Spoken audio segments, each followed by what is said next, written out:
Welcome to the 365 Pod, a technology podcast which supports companies to successfully use and leverage their Microsoft product stack. We do this through news, insights, tips, and more. I'm Sandra Kutsenko. I'm the Director of Training Services for 365 Talent Portal, which is the company who created and who is sponsoring this wonderful podcast. And I am your host for this episode. Today is our very, very first episode of the 365 pod, so we're very excited. And we decided that it would be fun to have this as a bit of an interview your boss kind of episode. So with me today is Elena Baeva, who is the founder and CEO of 365 Talent Portal. Now, Elena has a huge wealth of knowledge of the Microsoft space. So with this episode, my intention is really to take this as an opportunity to ask her a lot of questions that I don't get to ask her, usually at work in the day-to-day, and really draw out what she knows and what she can share with you that will benefit you. A little bit of background about Elena. She's got over 25 years of experience in the tech sector, 9 of which were spent working with Microsoft directly. So she's got that insider knowledge for you. And for the past 11 years, she has been leading our company, 365 Talent Portal. She's also the International Vice President of the International Association of Microsoft Channel Partners, or IAMCP. Thank you so much for joining me, Elena, today. How are you doing? Very well. Super excited about today. And I'm quite intrigued about this Interview Your Boss podcast. So I think we might be starting a trend, Sandra. So I think that'd be amazing. Yeah. So let's dive in. Can you first tell us a bit more about what drove you to start 365 Talent Portal and what is it you stand for as a business leader? Of course, yeah. So, so here's what happened 12 years ago. So I was working at Microsoft and I had this business idea and it was brewing inside of me. And I was so excited about it. I couldn't sleep. And I was hoping that another partner would take it on and launch the service because I was working with a lot of partners. I even shared it with many partners and they were all saying, wow, that's really good. Well, what a good idea. Why isn't nobody doing it? So then I just sat on it for about a year and it was just building inside of me. I started putting together business plans and thinking, well, someone should do it. And then one day I was driving to work and said, this is stupid. I should do it. If nobody is doing it, maybe I should do it. It's my opportunity. But you know what? I was a bit scared. So I had a comfortable job and I had a young daughter. She was like 3 years old. So it's not a comfortable time to leave a steady job and dive into a world of the unknown, entrepreneurship. But then after thinking for a while, and I was very lucky, my husband was super supportive and that was a big part of my success. So he encouraged me to think about it more and to pursue it because ultimately the fear of failure was not as strong of my fear of not trying. So for me, and that's actually I really stand for this. So following your instinct and being brave, because there's nothing, it's like in the days when you die, you're probably not going to think about, I failed in this and I failed there. You're going to think about the things you haven't done and you haven't achieved. So I really wanted to try no matter what. And I was prepared to take the risk. And that's very important. And I would encourage anyone to do that. Thank you. That's an awesome piece of insight. And I think it's something that people miss a lot. They're scared of doing something and they do not consider what is the consequence of not doing it. And that maybe that is actually a much scarier thing. So thanks for sharing that. Very useful. Yes, totally, because people are afraid of what if it doesn't work out, etc. But think about what if you don't try? So what's worse for you? So not trying or not working out? Absolutely. So now let's talk a little bit about end users. They are the people for whom we want this podcast to be useful. And there's a lot happening right now in our space. It's very active and, so in this context of like all that's happening at the moment, why would you say companies should go with Microsoft Stack solutions as opposed to their competitors? I mean, when you look at most businesses, I'd say, if not all businesses, are probably using Windows, Outlook. Teams is very popular since COVID. Word, Excel, you're probably using Azure. You might not even know it. You're probably using SharePoint, Power Platform to some degree. So these are all solutions provided by Microsoft. And it makes a lot of sense to have all these technologies being connected and talking to each other, because if you want to be productive and effective, you want your systems to be aligned, right? And to sit in the most efficient place. So I think that's the benefit of having everything provided by the same vendor. Now, of course, there is a risk putting all your eggs in one basket, and that's kind of the only downside, I'd say, is if you have one supplier that comes with the risk. But when you think, it's like Microsoft is a pretty stable, big company, so they're totally second largest organization in the world in terms of shareholding, and they've grown tremendously. And when you look at the amount of innovation that's going into them right now, it's a pretty safe bet, I'd say. So, yeah. That's very true. And that's one thing that I've found very exciting about it lately. So we use this as a company, right? You know this, Microsoft, and particularly the whole Microsoft 365 range. And very often I'll go into the list of Microsoft 365 apps, just log into my account, and often there's going to be a new one that, oh, I didn't know that existed. And they just keep adding new features, new tools, new capabilities. And now even just something as simple as Microsoft 365 has awesome elements, awesome pieces of technology. There's a whole learning thing now that I've discovered very recently with courses you can take as an employee. So that's also one thing I find is really cool as a Microsoft user. Very much so. I mean, there's so much. It's so hard to keep on top of it, but there's a massive investment behind it. It's like they're probably the most serious company right now that looks at the businesses, not just the personal productivity, but business as an organization. So I would say it's the benefits outweigh the risks, definitely. That makes a lot of sense, yes. So when companies are implementing larger Microsoft solutions, like, for example, Dynamics 365. In your experience, what are the main challenges and pitfalls that lead to project failure? That's one of the big fears people have, right? So what have you seen as main challenges and pitfalls? I mean, starting a new project is, I totally understand and sympathize with a lot of companies that are on board on a new CRM or new ERP system. And it could be scary because you actually don't know what you don't know. And that's kind of one of a lot of them take a lot of time to decide. And again, that leads to my first point when I was talking about jumping into the unknown and the fear of failure.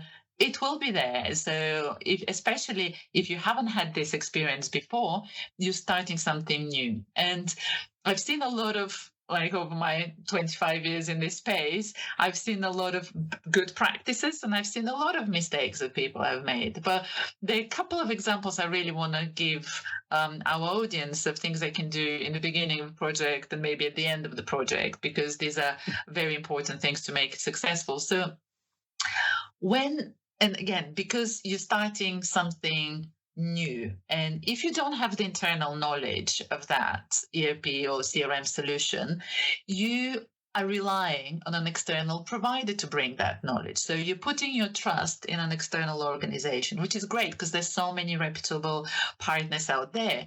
But you're putting all your trust in that organization. And sometimes even that organization would need help from your team, and you might not have the knowledge or resources to provide that help. So it is quite confusing starting this, and especially defining your requirements, etc. And you're relying on someone else coming in and out of your organization and trying to gather this so they can create these processes and everything. So as a requirements review. But the best practices that I've seen, and a lot of organizations have now woken up to that, is to hiring an internal project manager. So this is someone who doesn't work for the partner or the vendor that is implementing the system. They work for you as an end user. And it could be, depends on the duration of the project. It could be someone for a few months for the duration of a project, or it could be for a few years if it's a complex implementation. So it could be freelance, or it could be permanent, but this person, it works for you. They're paid by you to work for you, represent your interests, and they know about it. You need to hire someone experienced who has done it before and who can guide you. And maybe they can guide you with the selection of the solution, with the selection of the vendors. They're knowledgeable. You're not doing it from a position of not knowing and worrying about making a mistake. You're hiring someone internally that has been there, has done that, and brings experience. So this type of internal project managers are also highly valuable for the partners you work with, because they have someone that they can speak the same language. And certainly the implementation is much more productive from day one, because you have two knowledgeable sides talking to each other and thinking about defining what a success looks like in common terms. So that role is absolutely crucial for the success of a project. Otherwise, you're relying just on an external organization to make the success for you. So that's step number one. And then clearly the implementation, there are lots of, it could be quite complex, etc. So I'm not going to talk about it. We don't have enough time. But at the end of the implementation, also, that's another common mistake. So a lot of people think, oh, I've implemented the system, job done. So I was like, yeah, it's all great. But the success of the implementation is not just about the system and the solution. It's about people and the user adoption. So make sure that you plan for that, because you might have the best processes, the best system, but if your users have not been trained on using it, if they have not been involved in the process and they don't know how to use the system, there'll be so much resistance and they will not use it in the right way, or if they might not even use it at all. There's so many implementations, they won't even touch it. So they just say, well, I have no idea. It looks different from what I'm used to. I used to do it this way. You want me to do it that way? I won't do it. I won't bother. I'll just carry on doing what I was doing. So it's very, very important. And I'm simplifying, but user adoption is a very, very important part of the success of the implementation. So make sure that you plan for that.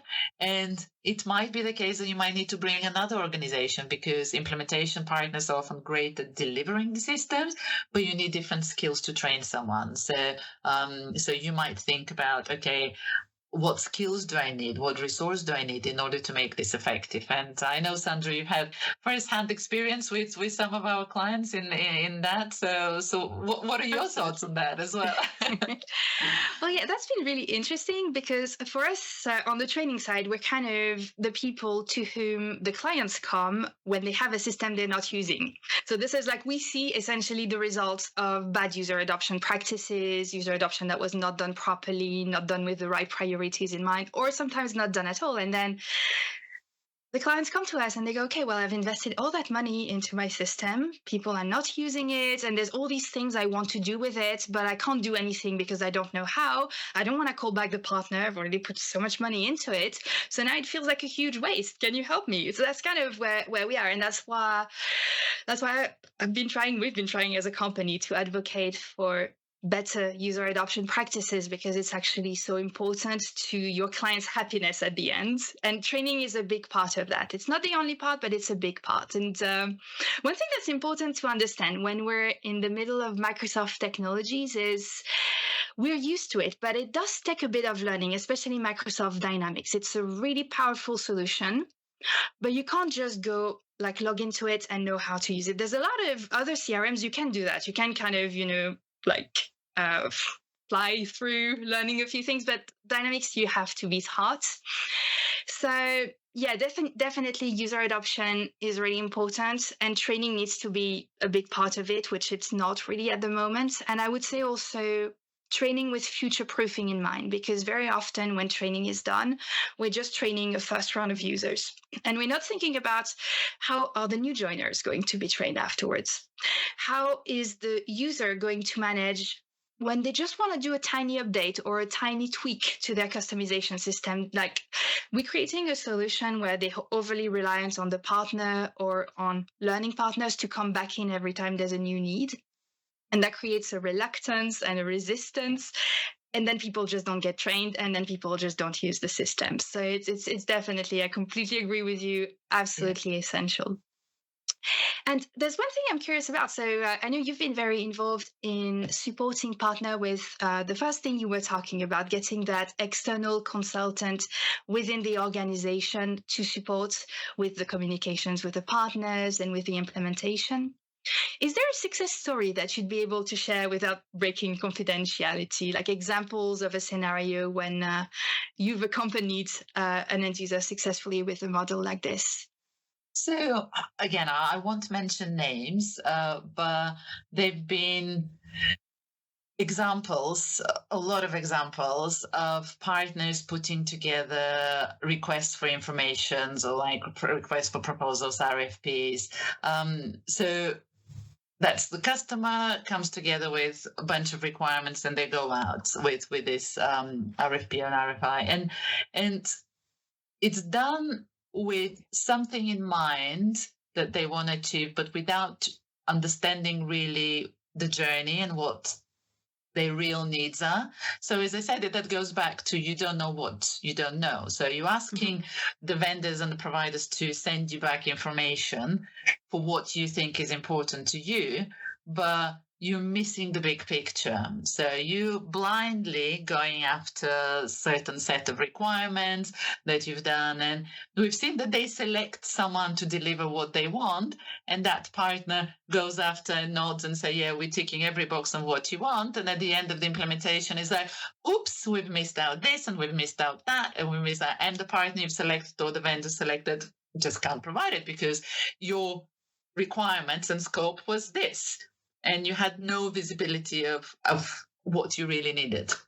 And you actually, sometimes your scope was bigger than what you needed. So, or it might have been, in a completely direction from where you needed to go. So there's a lot of that. And on the other spectrum, we've seen partners requesting the end users to have an internal resource, or the end users, the customer, proactively hiring and cleverly hiring this person ahead of time. So when you have this person from day one, that actually works really well. It saves you a lot of time, a lot of money as well, because you certainly focus on the things you want. And actually, you gain speed because you're doing things properly. So ultimately, it costs you less. Yeah, you might need to pay that person, but this person will save you so much money from the implementation and the time and efficiency. It's a no-brainer when you think about it. But I've seen this done successfully now. Because customers don't know about this model, they often realize it later throughout the project. And at that point, this person comes in a recovery mode. So That's true. Undo the things that were done and fix the mistakes. And this is a much more expensive scenario. So if you want to do it properly, do it before you even start the implementation. Find someone with experience and knowledge if you want to implement the ERP system, find someone who's done it before, who's chosen and implemented the solutions that you want to implement, because that would be really the best and most effective way you can help yourself and the partner who is going to work with you to do the actual implementation. That's very true. And it was also a really good point you made about how just the scoping itself is enough, like the initial building of the plan. It's hard as a business to know exactly how to do this. How do you identify the real needs? How it's really valuable to actually have guidance from somebody who's done it before at that stage of the process. Exactly. Now, talking of user adoption and adopting new technologies. So we've talked a little bit about how we're seeing an acceleration in our space of updates and news. And particularly something that's happening right now is we're getting a lot of new things in the AI area and in the low-code area with Power Platform and solutions like this. how do you see this impacting Microsoft end users? And, what can they do to stay on top of the technology progress and of what's happening with the Microsoft products? Oh my God, this is a massive area, and this is coming to us at the speed of light, Sandra, and we just can't ignore this anymore. And just to put things into perspective, so ChatGPT had the fastest growth ever when you look at the time they got to 1 million users. Guess how long it took them to get to 1 million users? And I'll give you examples. So Netflix got there in 3.5 years. Airbnb got there in 2.5 years. Twitter, it took them 2 years. Facebook, 10 months. What do you think for ChatGPT? I think I've heard it. It's something crazy, like a week or just completely mad. 5 days. 5 days. Yeah. So, it's mad. So it's mad. In 5 days, they got to 1 million users. And I was like, we're talking like different volume right now. And so what is this telling us? That we all need to get on board with AI quickly. I mean, it's already in our lives, whether we like it or not. And a lot of the things we do, a lot of the companies are using AI already. A lot of the Microsoft solutions are using AI already. But we need to start understanding it, and customers will need to start thinking about it, because end users need to start thinking about it, because their own customers will be asking questions about it. They'll be expecting it. Your employees would be expecting you to get on board. So, I mean, it's very hard to predict where we'll be in a year, but it's going to be much more advanced where it's now at this rate. I mean, just looking, 6 months ago, we thought AI I was like seeing so much in every month. There's just so much being released and done. It's just, I've never seen such an innovation. And years ago, we were excited about internet. This is much bigger than internet. So I think right now, we just can't ignore it. You can't just put your head in the sand and say, well, I'll just see what happens, because it's developing so quickly. If you're not keeping up, you'll have so much to catch on. It's ridiculous. And to be honest, I think everyone needs to be in an AI business. Every business will have an AI element. And the risk is, if you're not, you probably will be out of business, because all your competitors will be. So it's not an option to say, oh, it's not for me. Whatever business you're in, it's most likely going to impact you and demand it from you to stay competitive. So otherwise, you're not going to be productive. You're not going to be efficient. You'll be losing people. You'll be like, customers will be leaving. And again, you can't sustain your business unless you start thinking about it. So I think it needs to be on top of mind for everyone. Unfortunately, it's not a good to have. It's a must have now.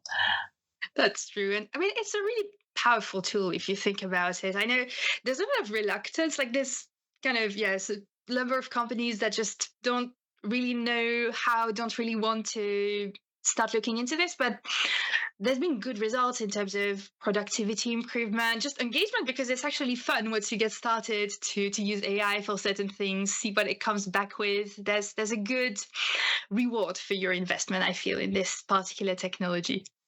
Absolutely. And then there are lots of ways to learn about it. There are like free resources, etc. And for you to try as well, to just get your hands dirty, play with it. It's like, what's the worst that can happen? So, yeah.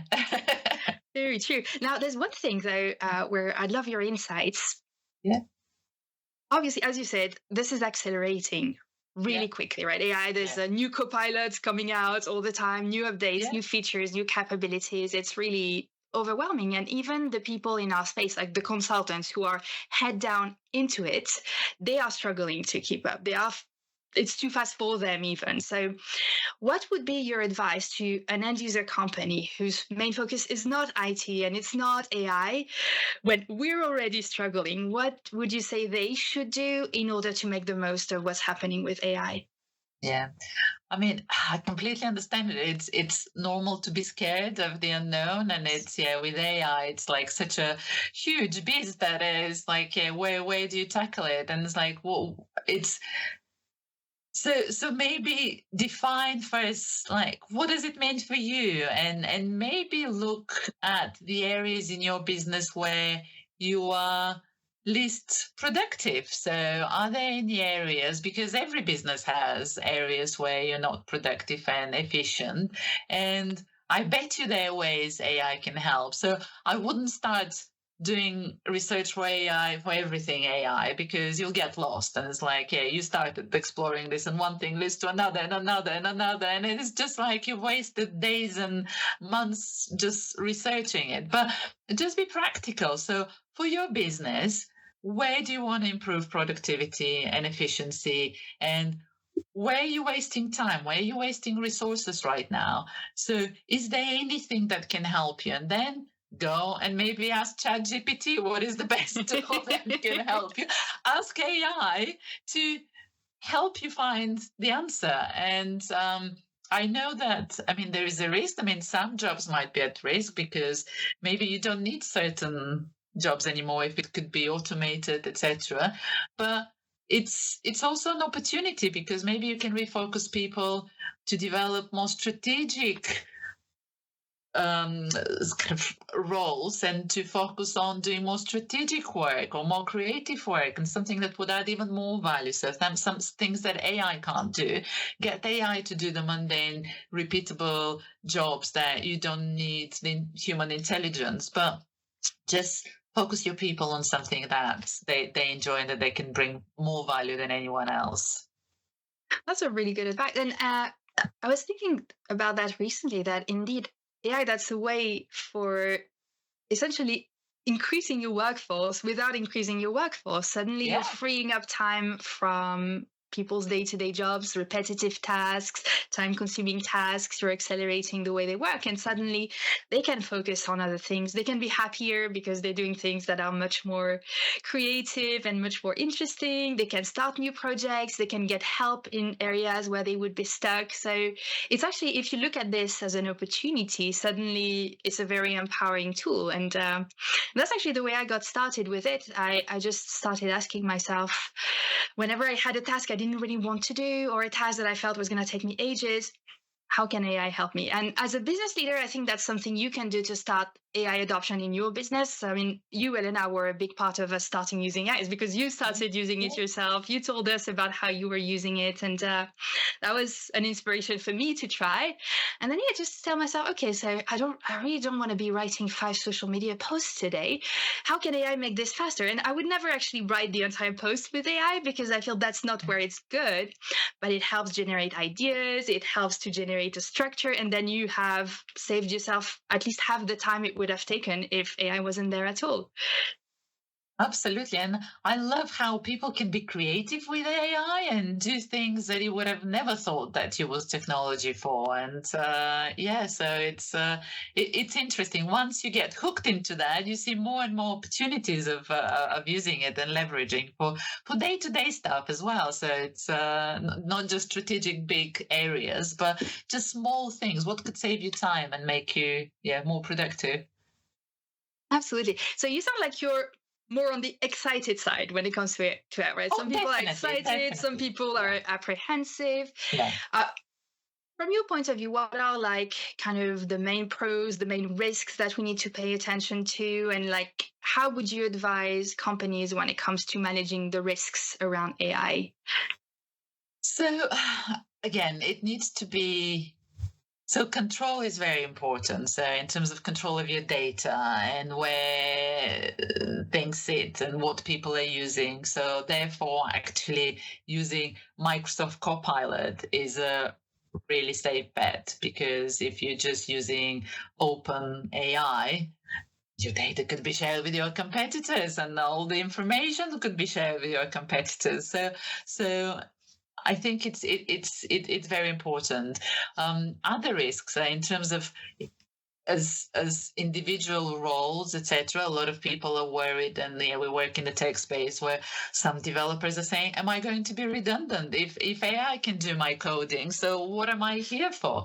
But there are a lot of other ways we can start thinking and reskilling. So thinking of what type of skills you need in order to stay relevant, and so it's all about relevancy. How can you remain relevant in the age of AI? And thinking, okay, I might be losing some of the jobs I'm getting and losing some of the things I've been doing comfortably, but what could I learn? What could I gain that would give me a differentiation, an advantage? And maybe you build a new skill around AI and using AI and guiding other people around effective ways of using it. So yeah, I think there's definitely risks that need to be managed, but there are more opportunities. So it's there to make us grow faster and hopefully have more time to do the things we enjoy, and not spend time on mundane tasks and duplicate things. And so for me, I think it's a very positive thing. So I've got a friend who he tends to be worried about things naturally rather than excited. Yeah. And one thing he told me about AI is, it's going to make people so lazy. We're going to get to a generation of people who can't think for themselves, and they're just going to use AI for everything. And we're not going to get any new creativity developing because AI is going to be used. So, what would you say to somebody who says something like this to you? What would be your response? Well, I mean, I see the point. So yeah, there was experiment they gave.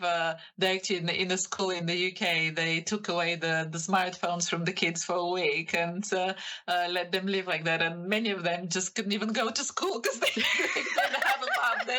They've never really had the opportunity to think about how to go to school, how to take a train without it. So yes, there is a risk for that. So, but I think there's also an opportunity for being creative, because I think some of the best innovation comes and best ideas comes when people are relaxed and are lazy. So and again, I'll give another example with kids. So kids are most creative when they don't know what to do and they're not told what to do, and they're bored when they're lazy. So, and I think that might spark more different type of innovation among us as a society, because and maybe we'll have more fun, because we're all complaining, we're so in a rush society, we never have time, we're always back to back, so busy doing things, and well, maybe we do less and live more, and maybe we have more fun and enjoy things. So I think being lazy is a good thing. I'd love to be more lazy. That's a nice thing to hear from your boss. Thank you. I know, yeah.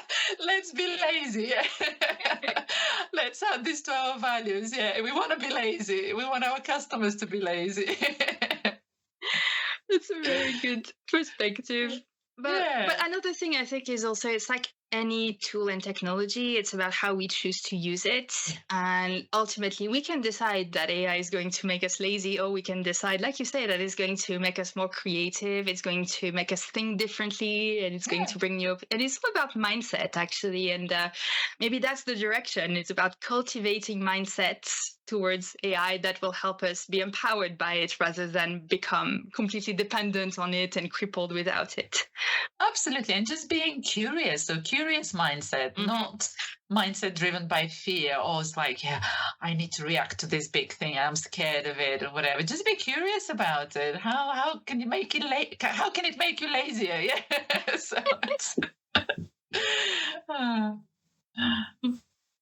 So now we're almost to the end of the episode, and there's one last question, and I will give a little bit of context for our listeners. At our company, we have a habit of celebrating failure. Many people are scared of failure. This is a bad, bad word. People are terrified. But what we do instead as a company is we celebrate it, because when you think about it, when you fail, first of all, it means you've tried something. It means you've eliminated an option that did not work. And so you can move on to another one that might.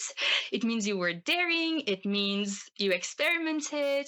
And probably it means you've learned from it, right? So this is something as a company that we value and we've seen brings a lot of growth. Actually, for people to be willing to try things, fail, and try again, and for it not to be a stigmatized thing, but rather valued as an experiment.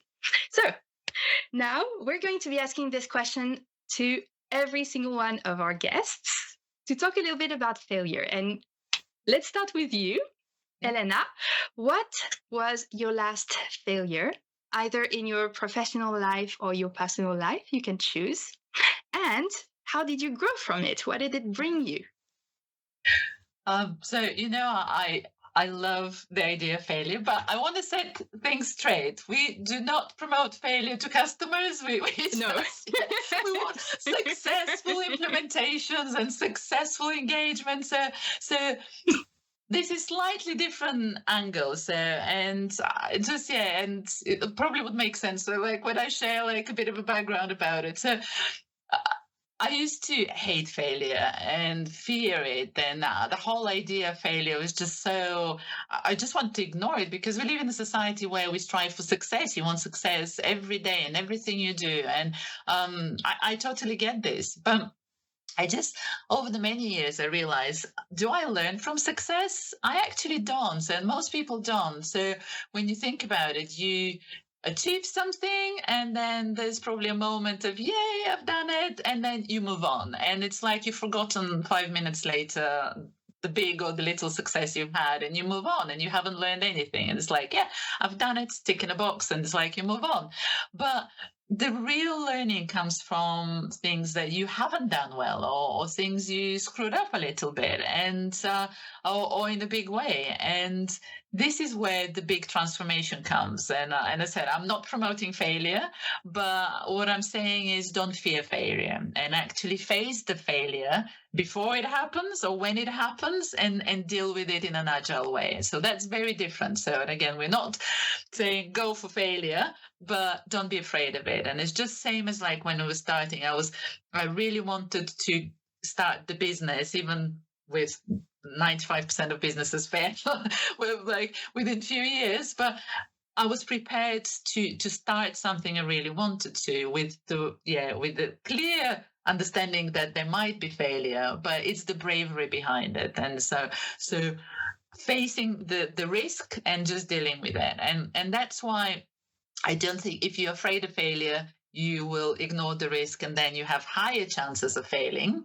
But if you're staring at the failure with an open eyes and not being afraid of it, you're much more likely to succeed. So that's kind of the logic behind. And so when I embraced this philosophy early on, when we started the business, and I realized that one of the big frustration as a leader we had, and it's like when you were part of the team and you were part of all of these discussions, is we were chasing like our vision in a very rigid way. This was the plan, this was the vision, this is what we wanted to achieve, and we were just going after it blindly. And I think we had the blind spot for even bigger opportunities that were right there next to us. And the customers were telling us about the opportunities and the things that they wanted. But we're like, no, this is not in our plan. So this is what we wanted to do. And this is what our market research did for us. And this is like what you want. But actually, the customers were telling us different. And it was just the failure to see what was obvious, but just blindly pursuing what we really set ourselves. And I think the fact that we took a step back and said, okay, so we're not growing to the extent we wanted to, we're not adding as much value as we really wanted to add to the customers. If we're not doing that, we're failing. So what do we need to do differently? And it was just to remove the blinders and look at the opportunities that were staring at us. And it's like our customers were not just looking. At the time we were providing resources and people for the project, but then our customers were asking, well, what about skills? We want to upskill, etc. And then it's all about, and now we embrace this, and it was just because we were able to realize we weren't addressing it properly, and we dealt with the failure to see by removing our blinders and actually seeing the opportunity, what was there in front of us. So I think it's very important to be humble and to say, okay, I maybe I'm not doing it right, and to share vulnerability and to say, okay, maybe there's a risk here I'm not seeing, and maybe I need to be open about it and discussing it and sharing it, and that's the only way we can, first of all, address it if it's happening, but also avoid it if it hasn't happened. So that's kind of my personal example, and I mean, it's not so much personal because you were part of that journey, Sandra. So it's like, what would you say about it? So, because we lived through this together. It's a good example, and that definitely was an interesting period, and I think it unlocked a lot of things for us as a company when we started to be willing to look at, well, to consider maybe we're doing this thing wrong, and to consider, okay, maybe this initial model we had in mind and that we loved so much, that's actually not a success. That's not the success we wanted. And there's a different way now we can take all that experience and help our customers better. So, and then we expanded on that and we grew. And and I guess that's kind of what I was trying to say at the beginning, maybe in a bit of an exaggerated way about failure, that actually, obviously, we don't promote things like project failure. No. But it's more with the willingness of trying things, even if you're not sure that it's going to work out. And except that if you fail, you'll do something else, you'll find a solution, you'll find the right way to still get to the result you want. Or maybe you'll realize what you wanted was the wrong thing and you'll shift. And it's kind of a mental agility that you build over time. So I feel like that's helped us out a lot, and it's been great on an individual level as well to be getting into that kind of habit that failure is not so bad. Because for me, I was raised thinking failure is the worst thing that can happen to you. It's really liberated to think, actually, no, I can try this thing even if I'm not sure that it's going to work. Yeah, and especially in our world of technology and innovation, innovation is sparked by trial and failure. So you can't just expect success and every time. I mean, but big successes come after a lot of failures. So again, what do you learn from these failures, and how do you build on that, and then how do you implement this? And it's all about the learning. Absolutely. Well, that is all we have time for today. So thank you so much, Elena, for your insights and your energy. It was really interesting to get the time and space to ask you those deeper questions that we don't really talk about much. And a big thank you to everybody who's been listening to us. If you enjoyed this episode, please follow our channel, and we're looking forward to seeing you again for the next episode.